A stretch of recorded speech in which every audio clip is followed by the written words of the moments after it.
What's up? This is Nick and Prajeet. And this is On Soccer.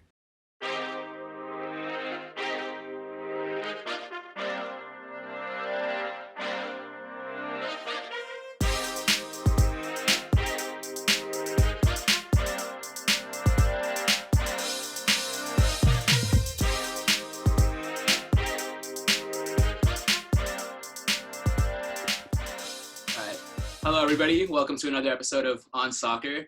This week, we have a very special guest, someone who's involved on the business side of soccer, the ownership, bringing American players to Europe, that kind of theme. Someone who's very interesting and has a lot of experience in this area, and I'm sure can give you guys a lot of interesting advice about how to get involved in soccer and just like what it's like behind the scenes. Everyone, please welcome Jordan Gardner. Thanks for having me, guys. Appreciate it. Yeah, no worries. We'll just get right into it. Could you talk a little bit maybe about, we're in college, what your college experience was like soccer-wise and not soccer-wise, how you kind of got into wanting to start in the soccer business, I guess? Yeah, I had played soccer growing up at a pretty high level, and then I went to the University of California at San Diego, and I ended up playing soccer there very briefly, actually. I had a business that I was running in college, so I didn't play soccer a ton there. I ultimately picked up a lot more in terms of playing the game and getting more involved in the game after I graduated college, actually. So it was much less about the kind of American, guy who plays college soccer and then gets into, going that route. That was much less about me. It was more after college. I played semi-professionally, and then I had a business on the side. And so then probably in the last 8 to 10 years is really when I picked up kind of my interest in the game. And then obviously that's led to where I'm at right now. Got you. Your business that you're running on the side, is that like how you first established yourself before getting involved into the soccer business, or was that something that you just did in college? Yeah, no, I had a company that sold tickets on the secondary market, kind of a precursor to StubHub. And Got I you. had a company for almost 15 years. I sold it about 5 or 6 years ago. And after I Wow. sold that company is when I got into the business side of soccer. Got you. And then just talking more about just like your soccer experience, like I'm just wondering like what position you played and like if there's a current player that you'd compare yourself to in terms of how you played. I played left back. Okay. Is there a current player? I can't imagine I was at a high enough level to compare myself to any current player. Yeah, I don't really have an answer for that one, but I played left back. So did you have like certain connections from school or how did, like, I guess for us, it's just hard to see like if we want to get involved with the soccer world, where to start necessarily. Yeah, I have a very unique background, as I'm sure most people listening to this have probably gathered by now. I think most people, when they're in college, they'll do an internship, or maybe they played the game, and so they've connections at clubs from the time they've played at the games. For me, I've come at it from much more of a ownership investment side. So I've been able to leverage my connections to make investments in clubs, and that's how I've been able to get involved in clubs. And so yeah, I mean, it's taken quite a bit of time, a lot of travel, certainly since my focus is on Europe. It's spending a lot of time on the ground in different places in Europe and building relationships with other club owners and sporting directors and people at federations and obviously people here in American soccer as well. So it's a very, very relationship driven business. But ultimately, I do get asked quite a bit, like, how do you get into the business side of the sport? And I say, look, you have to start somewhere. You have to go work for a club typically, or an entity, whether that's an agency or an apparel company or a league. Like, you have to start somewhere and prove yourself. And generally, that's how you can find your way in this business. Although, of course, it's challenging like anything else. Got you. And then just in terms of your specific role today, so like you your role with Helsingør and like minority stakes in Swansea and whatnot. What does the sort of day to day of a chairman of a club look like? Is it sort of like, do you work a lot with the manager in terms of like bringing in players, strategizing, and general operations of the club, or is it a lot more like business oriented? Like, well, how would you describe how that goes usually? Yeah, so it depends on the club and the type of ownership group. For me, being the chairman, it's very hands-on. I'm on the ground in Denmark about 2 weeks a month. I'm on the phone with our CEO on conference calls every day, on the phone with our sporting director every day. So for all intents and purposes, I'm running everything from a day-to-day basis for the club. Wow. And obviously, that's connecting the dots between the U.S. and Denmark, connecting the dots between our business side and our sporting side, anything related to public relations and the relationship with our local community and the people that own our stadium. And it's basically everything and anything related to the organization, ultimately comes through me at the end of the day. And then, of course, I work with our board of directors to make big picture decisions when it comes to the club. Got you. And then how open was the staff of the club? Because I know one of the main reasons you're working in Europe is to bring a lot of American players and give them exposure in places like that. So how open was the technical staff or just the board of the club to you having that sort of philosophy when taking over the role? Yeah, I mean, our board of the club is American, so they've of Okay. course been supportive of that.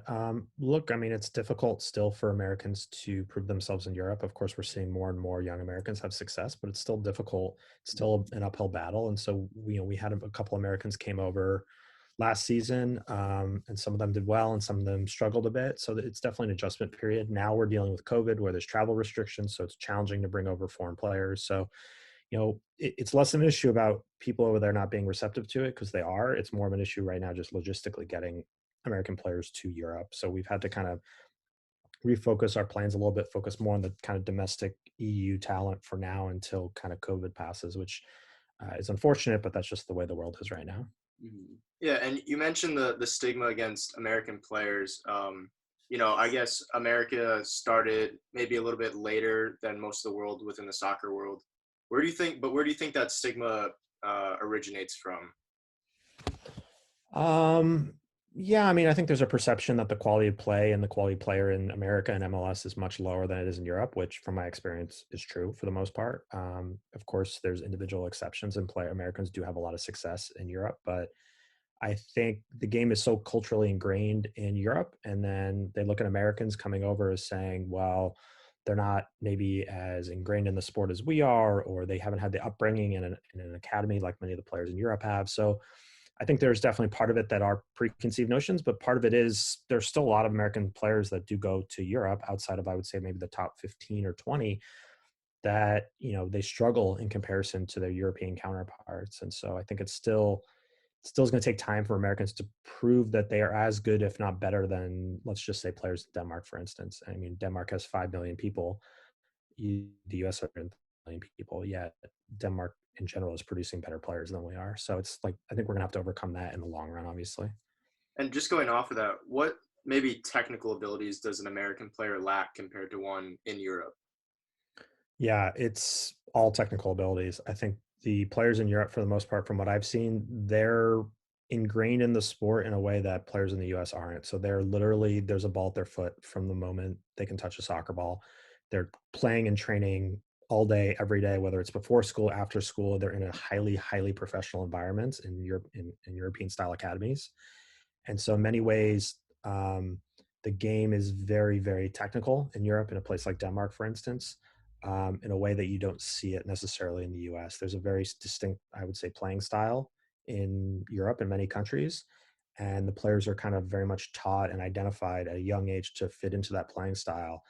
And if you just look at an academy game, let's say a U19 game in Denmark versus a U19 game in MLS, there's a massive gap in the technical ability. Now, maybe athleticism and speed and size, there's not a gap there, but from a technical ability, there's a massive gap. And I think that's what you start to see when you look at when our youth national teams play European clubs and when even our full national team plays, it can be challenging to bridge that gap right now. Got you. And then just another thing on the sort of same note. So do you find that the achieving good results, I know y'all are on top of the table right now, looking good at the beginning of the season. Does that sort of help justify your role in bringing in American people, American players and stuff like that? Do you find the supporters getting more warmed up to you, in terms of the results?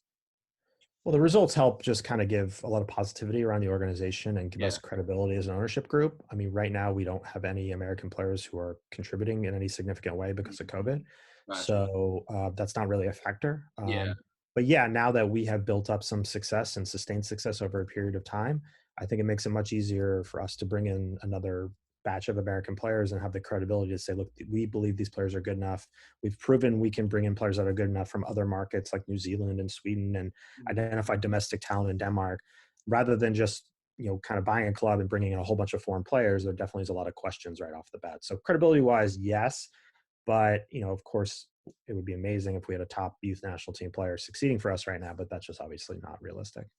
Mm-hmm. And kind of going off that, what do you think are the specific reasons for the recent success Of our club? Yeah. There's a lot of reasons for our success. I think we've seen a massive culture shift at the organization. I mean, we bought a club that had been relegated 2 years in a row, and there was players didn't want to be there. coaching staff didn't want to be there. It was just like the organization was just in a really bad place. And we came in, we brought a new coaching staff, new sporting director, cleared out most of the roster, brought in new players, and so a new way of thinking.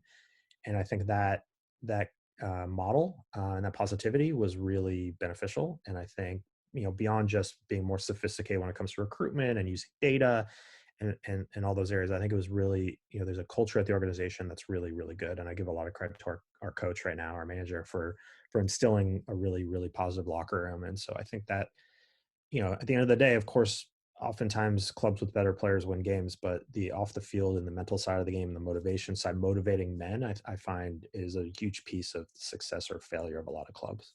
Yeah, for sure. And then, one topic that that's coming up in the game that I think is being discussed a lot more is like the mental health of players, how you can like psychologically get the best out of them on the pitch to make sure that they're always in a stable state of mind.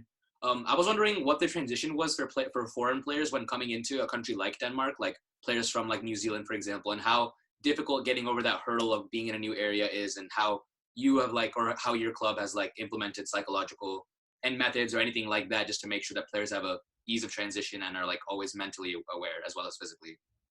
Yeah, it can be challenging, clearly, especially for players from, significantly, far away geographical Yeah. distances like North America or New Zealand. I mean, the good news is everyone, for the most part, speaks English in Denmark. So for those players from those areas you just described, it's a relatively easy transition because culturally, language-wise, it's not a huge difference.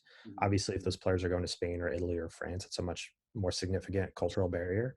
For us, I'm on the ground quite a bit. We have an American CEO on the ground. So, we really try to build our relationships with a lot of our foreign players. We have host families that take care of a lot of our foreign players. So we've really tried to build an environment where those players can be successful. But at the end of the day, we're bringing over an 18-year-old kid from New Zealand. Like, it's just going to take time for that player to develop as both on the field and off the field and mature. And we've noticed it definitely is a longer term process, but it's something, that it's certainly important to look at the off the field, because you can't just take a player from point A to point B and assume they're going to automatically have success, especially players coming from countries like New Zealand and to a certain extent the United States, where the quality of play in some of the leagues is much lower than it is in Europe.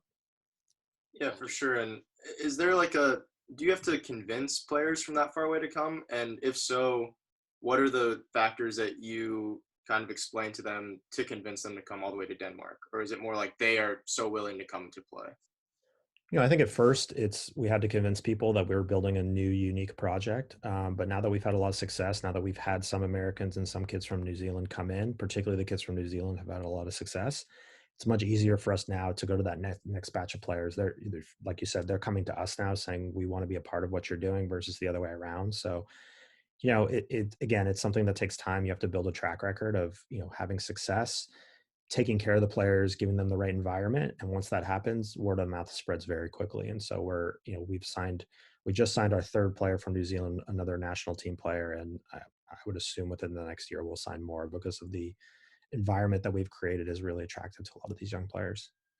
And then on the same note as like attracting other players, I was just wondering, so like being the chairman when you're trying to like get either more money from investors or get more investors involved, whether they're minority or like investors in the club, what's your sort of pitch for the club look like, and what main points about a club in Denmark you really market to get more investors on that side? Because I know it's a very like nuanced and niche market to have specifically soccer in Denmark.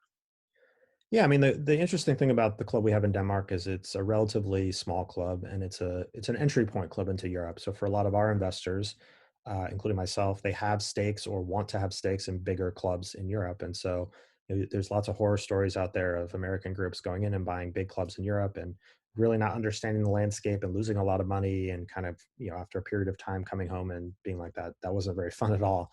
So for us, it's an opportunity for some of our investors to come in and get a small stake in a small club and kind of, get experience being involved in European football in a way that's very low risk and very low stress. And they can say, yeah, like that was great. We had a great positive experience in Helsingør. Let's transition that to a bigger club abroad. So I think that's a main motivation.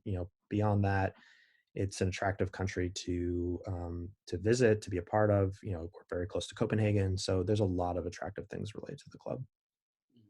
And so you're very involved in European soccer. Do you have any aspirations to maybe get involved with soccer back in the States, having ownership with, a USL team or MLS team at all in the future? So I have been previously involved a little bit in American soccer. I was part of a group that I worked with that had an affiliated club with an MLS organization. We had looked at maybe launching a USL club here in the San Francisco Bay Area, but ultimately, just from my personal investment thesis and philosophy, the American model doesn't interest me too much. Without the ability to get clubs promoted and without a robust player transfer market, it's not exciting to me personally. I totally understand why people do it. I have friends that have invested and run MLS clubs. I totally understand it and get it. But just for me in general, it's not something that is particularly interesting at all. I'm curious as to whether, like, you said that the American structure of soccer doesn't really excite you as an investor. Is that a sort of is that mentality very common amongst people who are in the space of investing for football? I think it's about 50-50. You have some investors who have a philosophy like I do that say, look, I find things much more attractive with the European style. There's much more upside. It's much more, look, if I do really well at a club in a lower division and get that club promoted, that helps my investment and adds value. If I can develop players better, I can sell those players and add value. Yeah. I think the other side of the coin is, we have to worry about things like relegation and the distance between me getting on a plane for 6,000 miles going to Denmark. Like, I totally get the more American style mentality where it's okay. I want to buy a local USL team because I live in so and so market, and you don't have to worry about relegation. You can kind of be more secure in knowing what your business model looks like. So I understand that it's not particularly exciting for me per se, but I think most of those investors are betting on the long-term growth of the game in this country, both at the USL and the MLS level. I'm optimistic that will happen, but I'm not necessarily sure it entirely makes sense from an investment standpoint, just from my opinion. Mm-hmm. Do you think if I've heard certain plans where 10 years down the line maybe we'll have promotion relegation and things like that, like in Europe. At that point, do you think more investors would be willing to invest in maybe a USL team or a USL2 team? I don't think we'll ever have a true form of promotion relegation in North America. Okay. I mean, maybe within USL you would have it, and then I think you're working within a franchise structure, franchise model, and promotion relegation between a second and a third tier, and that's it in a country, or a second, third, and fourth tier without having the top tier, really limits your upside when it comes to investment. So unless a full open system happened, which I don't foresee happening, I don't anticipate that the interest in investment would drastically change. Got you. And then what do you think are the sort of main roadblocks that are that are stopping that relegation model from happening in the first place? Because I know a lot of players in Europe, USL or MLS that come from Europe would rather have that type of model just from a logical standpoint. It seems like it would make sense for America to match that European model, but it just looks like it's not going to happen today. But what do you think are the long-term roadblocks for that? The problem is, MLS owners have invested a lot of money in their product, and the idea of risking relegation, which is massive. I mean, if you spend $300 million on an MLS club and it gets relegated to the USL, all of a sudden it's worth 10 or 15 potentially, right? So no one is going to willingly take that kind of risk. So I think that's the number one barrier to a promotion relegation system, where investors have bought into a system that they believed was secure, one that they didn't have to worry about whether they finished in fifth or seventh or ninth or 15th. And whether you agree with it or not, that's what they bought into. And I would be stunned if there was some sort of change that enabled that system to open up like that.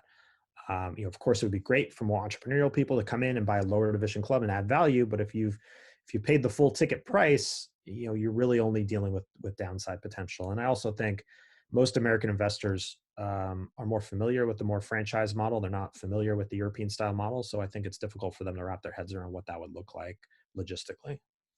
Yeah, and when we had our Zoom chat in the summer, I remember you referencing like how MLS ranks against other clubs. As a person that's so involved with European soccer, how does MLS compare to like a championship, or like are they at the same level as I don't know, like La Liga, or like where do you see MLS in the ranks of European You're league? talking about quality of play, Yeah, like on sure. field? Yeah. Yeah. Um, I think MLS, of course, it varies in MLS, right? You have teams that spend a lot of money, they have a lot of designated players, other teams that don't spend so much money. So it is difficult to just kind of take a broad stroke across these leagues.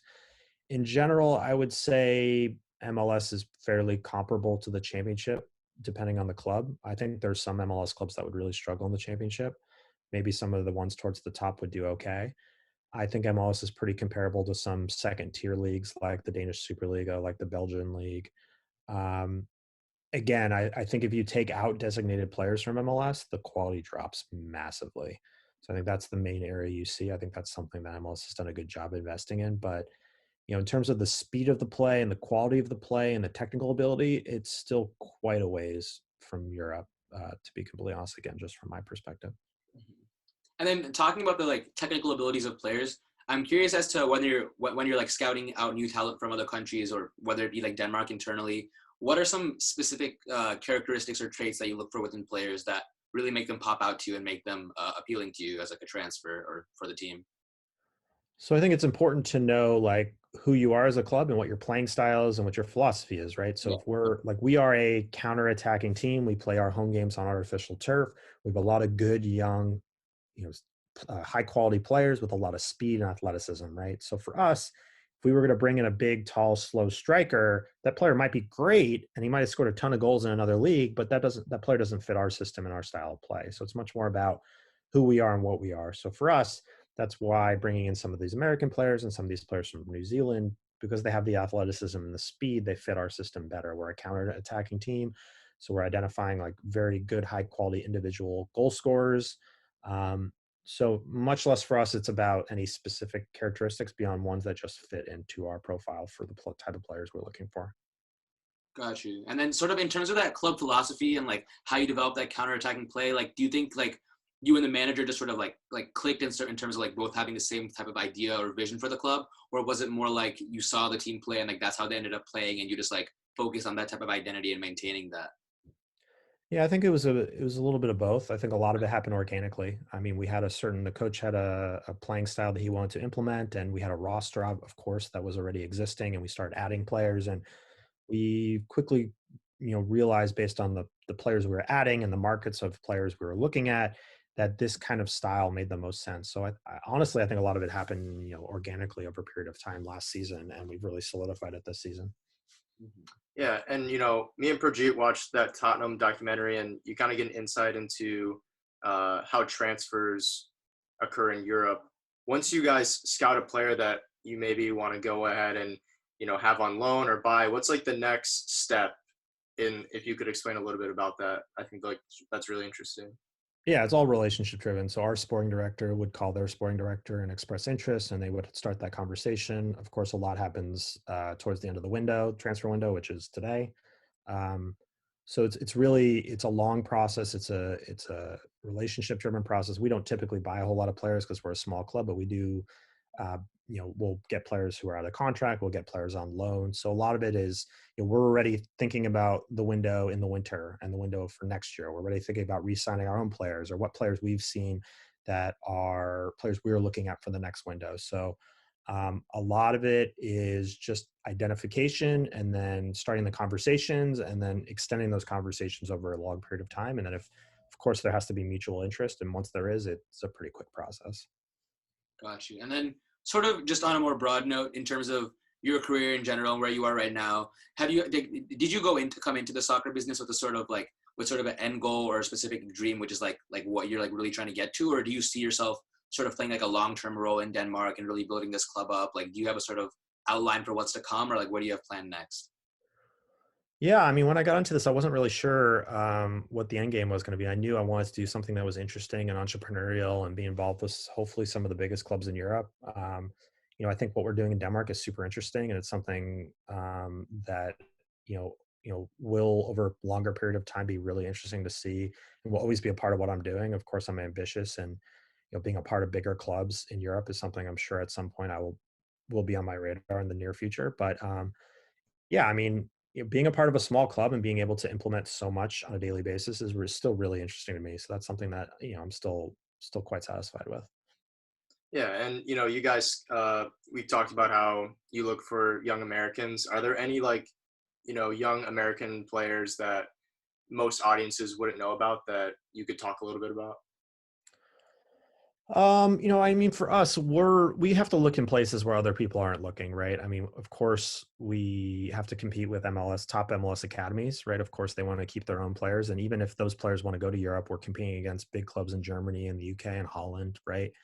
So, for us, it's where do we look, right? A little bit differently, and so we've looked at a lot of college soccer, even though it's obviously a hot button issue if the quality is good enough. So we've looked at college soccer, we've looked at non-MLS affiliated academies.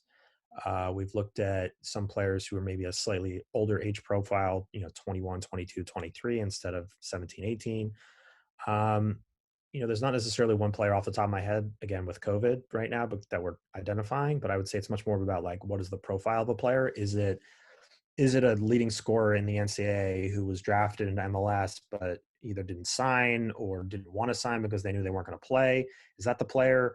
Is it a kid who's come through the radar in a big market that for whatever reason was overlooked by the MLS academy, so they're in a secondary academy? Like, there's a lot of different profiles we look at, and it just kind of depends ultimately on the player. Got you.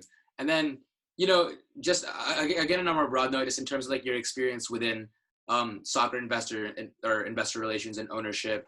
I know you talked a lot about like being involved in a club before you actually like transitioning to the space or like being involved in like opportunities like that. So in terms of like that very first step of like getting involved, what type of like roles or uh like sort of like, yeah, what type of roles or areas would you recommend that college students look into to get like more familiar with the space and then so that they can sort of build a foundation for long term for getting involved?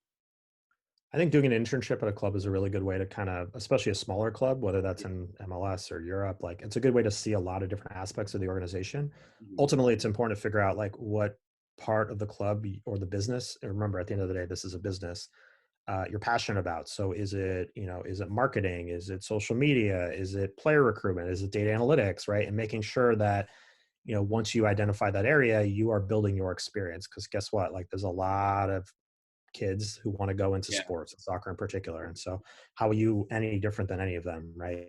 So, ultimately, it's just about getting in the room at a club, seeing, like, really just understanding and seeing what that's all about. Um, one of our owners, his son came in and did an internship with us in Denmark last summer, and he's still in college, so I don't know what his plans are in the long term. But he was able to spend a whole summer with us, so he was able to see our recruitment and the back office situation, and do a little bit of see what our ticket sales were doing. And so there's just a lot of things that go on in the behind the scenes of a soccer club that most people, especially young people, don't see or understand. So ultimately, I think it's just about getting a foot in the door. And then once your foot's in the door, you have to prove yourself. You have to be really hardworking, passionate, understanding that when it comes to sports, you got to be able to pick up and, move to so-and-so market because that's where the club is. You have to be able to do a lot of different things. You have to be able to work crazy hours for not a lot of money. Like it's very much a passion for a lot of people. And but if you can check all those boxes, it's an amazing opportunity. Mhm. And if you had to sort of describe the most important skills or characteristics you need to really be successful in this area, what would you say that they are? I would say self-motivated. I think it's really, there's so much going on a day-to-day basis at a soccer club, for instance, that, you're not going to be in an office sitting there with someone telling you, you need to do this, this, this, and this. Like, that's Yeah. just generally not how it works. You have to be a self-starter. You have to say, look, like, okay, the people over here in the social media team, they need help today. Okay, great. I'm going to help them. Or, the ticket sales, I'm going to go out to the stadium. I'm going to put up signage. Like literally, especially at a small club, and I imagine it's not that different to being an intern or an entry level employee at a big club. It's You're doing a lot of everything, right? And I think it's much more about being open minded than saying, I have some sort of crazy knowledge that you don't have related to player recruitment, right? Of course, you don't have that being a college student, but at the end of the day, it's important. I think the most important skill beyond that is, having something of value, and really like anything that can drive revenue is always going to be valuable to a soccer club or a sports organization. So whether that's sales or ticketing or sponsorship, a lot of kids we talk to want to go into the sexy things, and that's sponsorship and Yeah. game day hospitality. And like, yes, that's great, but at the end of the day, this is a business and I have to meet my numbers and we have to make sure that we're bringing in revenue. So, if you can kind of tell yourself as someone who could really bring in a lot of business, that's extremely valuable, and you'll always have a place at a club with that skill set. Yeah, awesome. So, we've talked a lot of soccer business, gotten into the nitty gritty. We'll kind of shift a little bit towards our back four quiz. It's 4 questions, kind of revolving around your career, your life. and we'll see how many you can get right. So for the first All one, so you're a UCSD grad. The Giesel Library is a pretty famous library at UCSD. Multiple films have been filmed there. Which of these films was filmed at the library? Mission Impossible, James Bond Casino Royale, or The Dark Knight? I feel like I know the answer to this, but Mission Impossible? Correct. There we go. Yeah. All right. I was not confident about that one. So for the next one, we know you've been involved with Swansea City in the past, the club in England or in Wales actually. So this next one is about them. So who is the most expensive sale in or the most expensive buy and sale in the history of Swansea? That's a good question. Also, Michu. Oh no, almost. It was a striker, but Wilfred Boney. Oh yeah. Okay, I wasn't too far off. That was the same team they were both Yeah. on. Yeah. That's a good Okay, question. so the current coach for FC Helsingør is Morten. I might get his last name wrong. You know it. Eskison. Eskison. He played for what team for his entire senior career? It was Kuga, Koge, one of those teams. Yep, there you go. Yeah. And then okay, so which former USMNT player did not play for Fulham out of this list, just because you're involved in like US players foreign? Yeah. So we got Dempsey, Claudio Reyna, Eddie Lewis, and Casey Keller. Dempsey obviously did. Eddie Lewis did, I believe. The other one was Casey Keller, and who was the fourth one? Claudio Reyna. Yeah.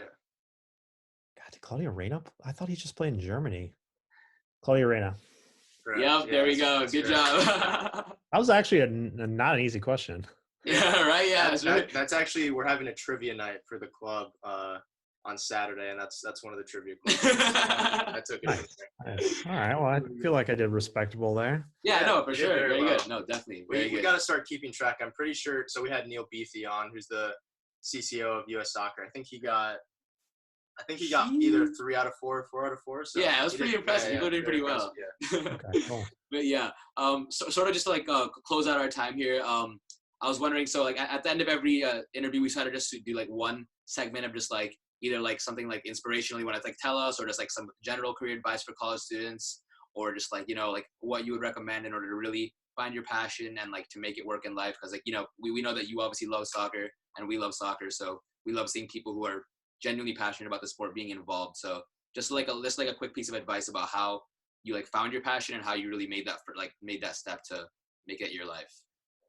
Yeah, I mean, for me, a lot of it just happened organically. It was something that I was really passionate about the sport, and I have an entrepreneurial background, and so I was able, and of course, was in a fortunate financial position, and I was able to do really interesting things, and still am doing interesting things. I think my piece of advice would be, and I think my dad told me this one, which is very true. It's like, if you find something that you love doing, you'll never work a day in your life. So, you know, what I'm doing, it doesn't, most days, there are definitely days where it's different, but most days it doesn't feel like work, right? Yeah. You know, when I was in Denmark a couple of weeks ago, I was at a preseason game against a Superliga club in a Superliga stadium. And like, that was my work that day, right? Was watching football at a Superliga stadium. So, you know, of course, it takes many, many steps and years of hard work and determination to get to that point. But if you can do that, then you'll have a lot of career and life fulfillment if you're doing something you love and not just kind of a 9-to-5 job to meet the paycheck. So that would be my advice. Definitely. So yeah, you know, once again, thank you for all your time. Thank you for all the great advice. We hope you all enjoyed listening to Jordan talk about all the details of his career. And yeah, thank you all for watching. And, you know, thank you for giving us your time. It really means a lot to us. Of course. I had a good time. Thanks, guys.